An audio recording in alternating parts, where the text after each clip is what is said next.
আজকে মা স্বপ্নে বুঝতে পুজো চলছে।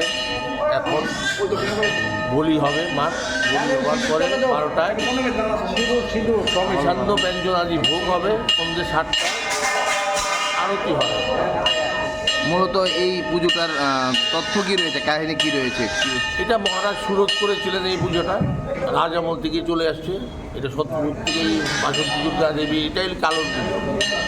আর অকালে রামচন্দ্র যখন রাবণ বধের জন্য অকাল বোধন করেছিলেন, সেটা হলো আশ্বিনে অকাল বোধন, শারদীয় যেটা। আর এই বাসন্তী এইগুলো বোধন, মার কোনো বোধন নেই, মা এখন জাগ্রতা, সেই জন্য এটা বোধন লাগে, এটাই কারণ।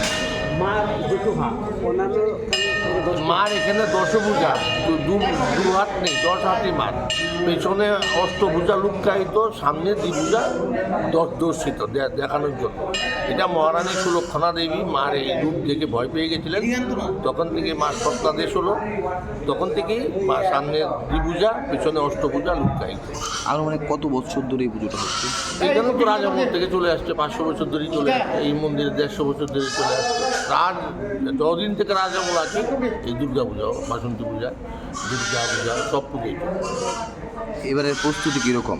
না, সব ঠিকই আছে, আগের মতোই আছে, সব কিছু প্রস্তুতি আগের মতোই চলছে, কোনো কিছু পূর্ণ হয়নি, সব কিছুই। আগামীকাল অষ্টমী পুজো কোন সময়? অষ্টমী সকাল 8টায় শুরু হবে অষ্টমী পুজো, রাত্র 11:50 হবে সন্ধি পুজো।